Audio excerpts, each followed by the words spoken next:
दिमागमा सबसे धेरै चल्दा कुरा के छ तिम्रो?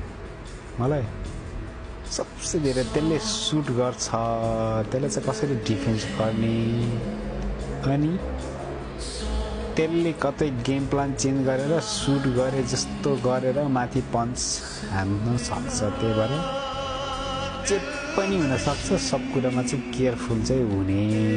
आफूले यत्रो मेहनत गरिरहेको छु, यत्रो वर्षदेखि गरिरहेको छु, अहिले 1 महिना 1.5 महिना गरेर भएन। बच्चैदेखिको मेहनत भनौँ न, बच्चैदेखि काम गरेको नि यही शरीरमा हो, त्यत्रो